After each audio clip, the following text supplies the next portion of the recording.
What if the fall of the Jedi Order was almost stopped by the one clone no one believed? What if Fives did not die alone on Coruscant as a madman, but lived just long enough to place the truth in Anakin Skywalker's hands? Because in the timeline we know, Order 66 came like a thunderclap. A command, a betrayal, a massacre. But in this one, the warning reaches the wrong Jedi, and the second Anakin learns the clones were programmed to kill the Order, Palpatine's perfect war begins to break apart. Coruscant never sleeps. Not really. Even at night, the city world glows like a living machine, each tower burning with traffic, politics, and secrets too large for any one mind to hold. Somewhere above those lights, the Senate debates peace while funding war. Somewhere below them, in corridors hidden from the public eye, one clone trooper is bleeding out, with the most dangerous truth in the galaxy trapped inside his head. CT-5555, Fives. In the original timeline, he dies before the Jedi understand what he is trying to say. Drugged, cornered, desperate, and branded unstable, he becomes another tragic casualty of a system already rigged against him. But in this timeline, one thing changes. When Commander Fox and his men close in, Fives does not run blindly into the open. He runs toward the one man Palpatine has spent years trying to control. Anakin Skywalker. Hours earlier, Anakin had left the Jedi Temple restless and angry. Ahsoka was gone. The Council was colder than ever. The war was grinding on without meaning, and no matter how many victories he won, the Republic still felt like it was rotting from the inside. That was why Rex's urgent message caught his attention immediately. Not because it was formal, because it was frightened. When Anakin arrives at the abandoned industrial platform Rex named, he expects an ambush, or maybe another separatist trap buried inside the lower city. Instead, he finds ARC Trooper Fives half collapsed against a crate, blaster in one hand, blood on his armor, and panic burning through his eyes. Rex steps forward first, trying to keep the peace. He tells Anakin that Fives is not in his right mind, that he has been drugged, hunted, and pushed too far.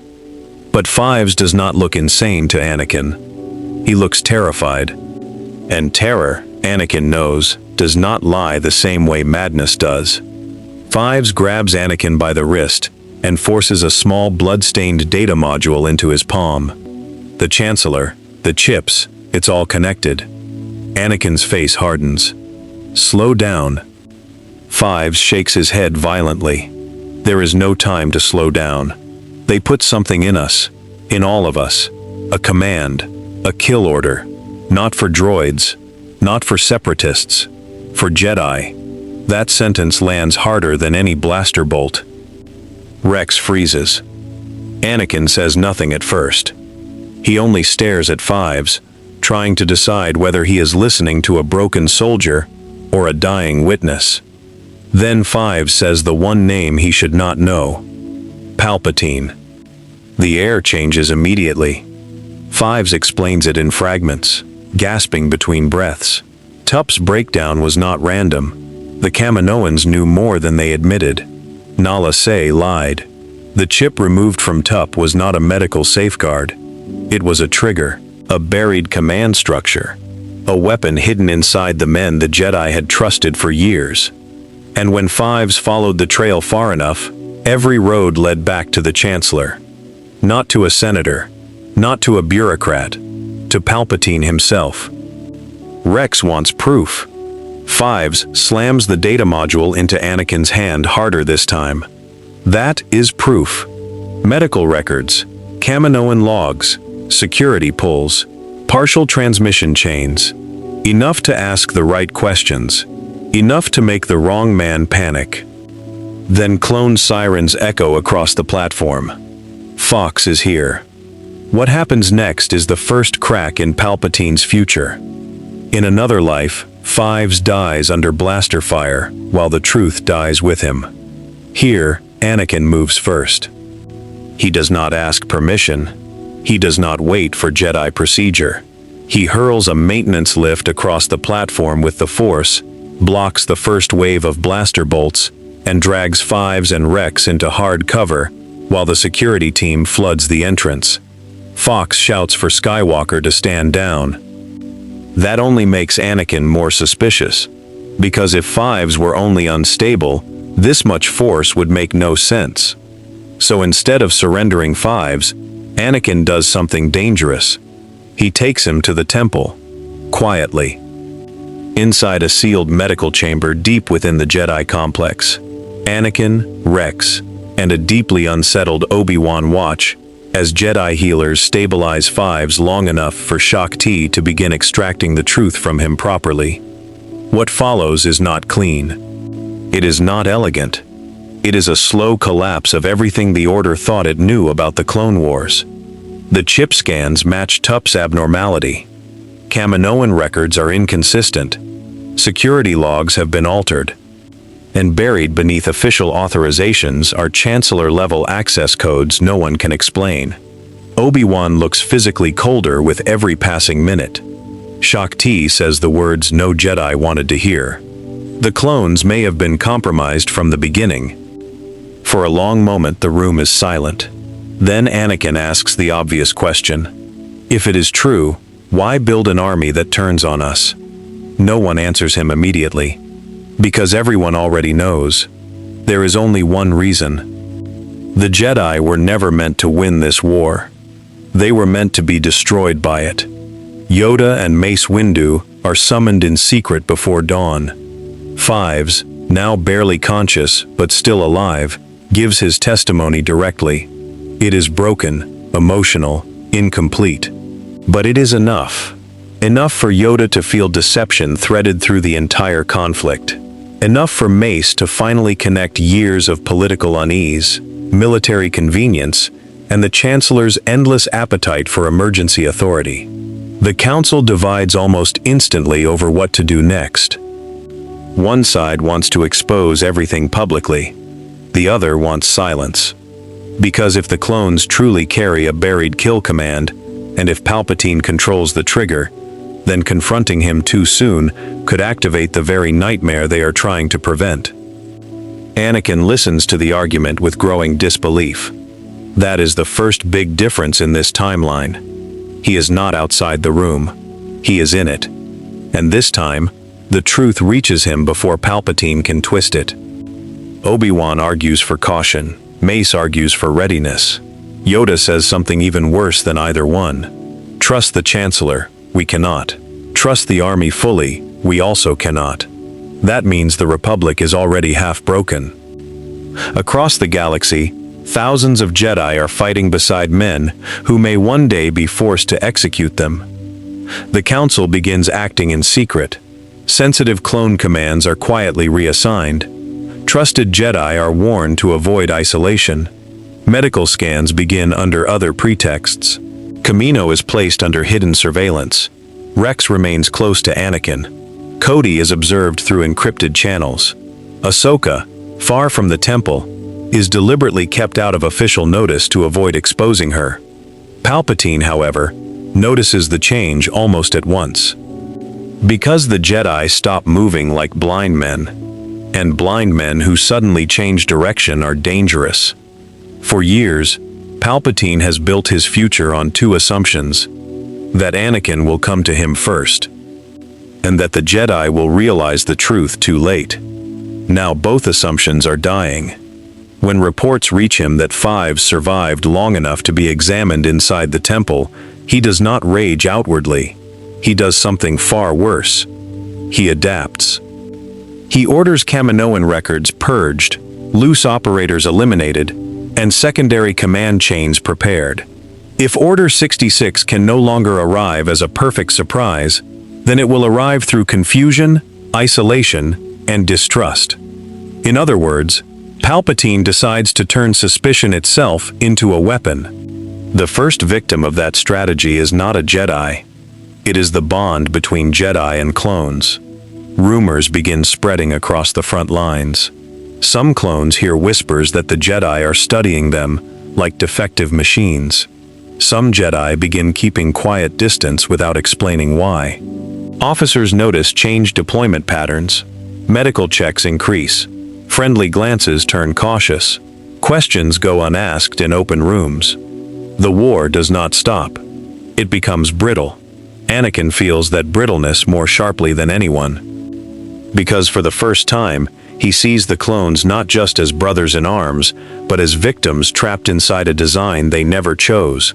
And he sees the Jedi, for all their wisdom, still hesitating while Palpatine's shadow grows. That tension changes him. He becomes less defensive of the Chancellor, less forgiving of the Council, and more determined to get to the center of the conspiracy himself. Obi-Wan notices. So does Palpatine. If you're enjoying the story so far, this is the point where everything turns. Because warning the Jedi is one thing, saving them is another. And Palpatine is not the kind of enemy who waits politely for his plans to collapse. Now, back to it. The breakthrough comes from the one place Sidious does not expect. Rex. After watching Fives nearly die and hearing the Council's private fears, Rex agrees to undergo a voluntary scan deeper than any clone was meant to receive. Hidden beneath regulated neural tissue, the Jedi find it. Small, precise, and horrifying. The inhibitor chip. It is real. And once it is real in Rex, it becomes real in every battalion. The Jedi finally understand the scale of the trap. The clone army is not merely loyal to the Republic. It is wired to obey one final command beyond free will.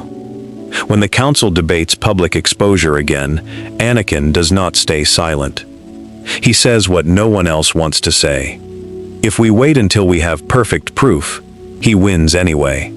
That lands hard, because Mace knows it is true. So does Yoda. The question is no longer whether Palpatine is behind it. The question is whether the Jedi can dismantle his endgame before he realizes how much they know. They almost can. For a few brief days it seems possible. Selective chip removals begin with the clones closest to key Jedi generals. Encrypted warnings reach trusted commanders.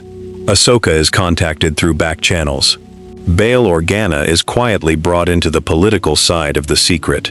Fives, weak but alive, becomes the center of the whole defense network, simply by having survived long enough to be believed. That survival enrages Sidious more than any Senate setback ever could. So he strikes early. Not with Order 66. With chaos. A staged terrorist attack on Coruscant, blamed on anti-war extremists, gives him cover to demand sweeping emergency control over clone communications, medical logistics, and planetary security. In public, it looks like a temporary wartime measure. In truth, it is the final lever he needs to seize back control of the army before too many chips are removed.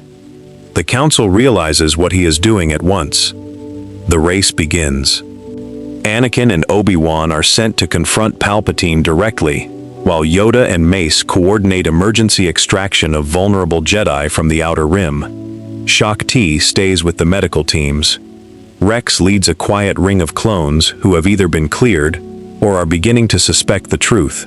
Fives insists on joining, even half-broken, because he knows the shape of the lie better than anyone now alive. Palpatine welcomes Anakin into his office with the same calm voice he has always used. That is what makes it monstrous. He does not deny anything at first. He probes. He asks what troubles Anakin. He asks whether the Council has burdened him again. He says the war has forced terrible misunderstandings on good men.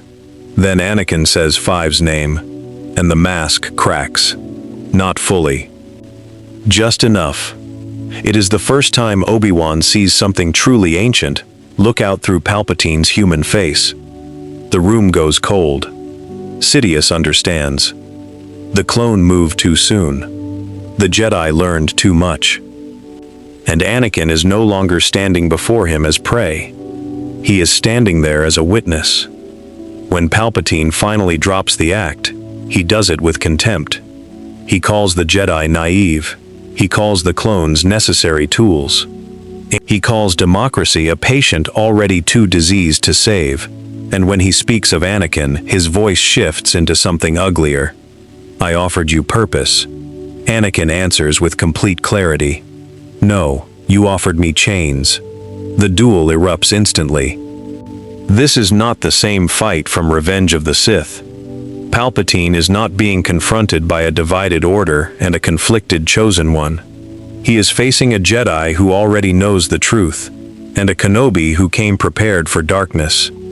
Still, Sidious is Sidious. Lightning detonates through the chamber. Senate glass shatters. Red guards fall before they can even move.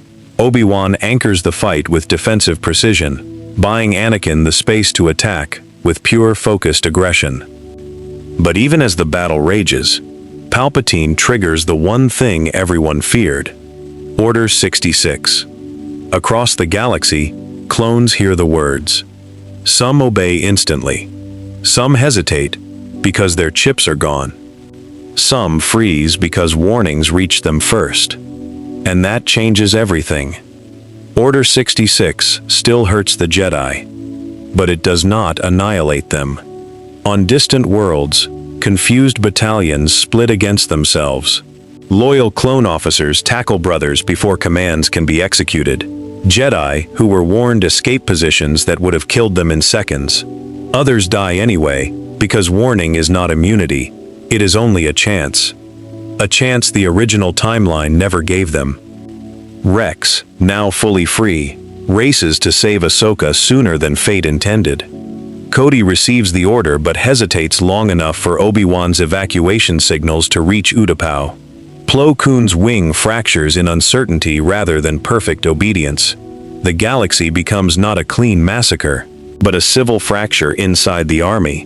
Palpatine thought he owned completely, and that makes him desperate. Back on Coruscant, Sidious realizes the purge is failing.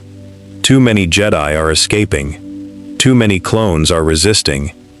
Too many pieces are no longer moving as he commanded. For the first time in years, fear enters the Sith Lord's calculations. That is when he does the most dangerous thing of all. He tries one final time to turn Anakin. Not through secrecy, through guilt. He tells him the Jedi never trusted him. He says the Council would have sacrificed the clones without hesitation. He says only together could they save what remains of the Republic from total collapse. In another life, those words would have found old wounds. Here, they hit something different. Because Anakin has already looked at fives, already watched Rex volunteer to cut the chains out of his own head, already seen clones and Jedi both used by the same master. This time, guilt does not isolate him. It clears his vision. He sees Palpatine exactly as he is, a man who calls manipulation love. The end comes not in one great flourish, but in exhaustion, coordination, and truth. Mace Windu and Yoda arrive mid-battle, with the temple on alert, with clones divided, and with Palpatine no longer hidden behind public office or emotional leverage. The Sith Lord loses the one weapon he valued most: control. His power is still terrifying. His lightning still scars marble and flesh alike. His blade still moves faster than mortal sight should allow. But he is now fighting 4 masters and 1 chosen one, in a city that knows too much. Palpatine retreats deeper into the Senate structure, trying to reach secure military channels that no longer fully obey him. He never gets there. Anakin is the one who corners him. Not because he is the strongest in the room, because he understands the mind in front of him better than anyone else now alive. When Sidious tries to bait him into a reckless killing strike, Anakin does not take it. When he tries to provoke fear for Padme, Anakin does not bend. When he tries to force the fight into chaos, Obi-Wan is there to steady it, Mace to contain it, Yoda to break its rhythm. And at the end of that terrible night, Darth Sidious falls, not because prophecy suddenly awakens, but because one clone lived long enough to expose him. The Republic that survives is wounded beyond easy repair. Order 66 still claims lives. Too many. Entire sectors burn with confusion. The clone army, once the shield of the Republic, becomes the center of the greatest scandal in galactic history. Kamino is seized. Chip removals spread. Surviving Jedi withdraw from military command. Bail Organa begins building the political coalition that will dismantle emergency power before another tyrant can use it. Fives does not become famous in the Senate. He becomes something more important. He becomes the man history almost lost. The clone no one believed. The soldier who saw the knife before it entered the Order's back. Rex never forgets him. Neither does Anakin. Because Anakin understands better than anyone what really changed the galaxy here. It was not a duel, not a vote, not even the moment Palpatine revealed himself. It was a warning, believed just early enough. In the end, that is what makes this timeline so tragic and so beautiful. The Jedi still pay a price. The clones still suffer for a crime written into their minds before they were born. The war still leaves scars that never fully close. But Darth Vader is never born. Not because Anakin was perfect. Because this time, the truth reached him before isolation did. Before fear did. Before Sidious could finish turning love into obedience. That is our theory. Star Wars has always been a story about timing, trust, and the terrible cost of learning the truth too late. And sometimes, the fate of the galaxy does not change because a prophecy activates, but because one dying soldier finds the right Jedi in time. If you want more high-stakes Star Wars what-if stories like this, like, share, and subscribe. And may the Force be with you. If Fives had exposed Order 66 to Anakin, the Jedi would still have bled, but Palpatine would have lost the one thing he needed most: surprise.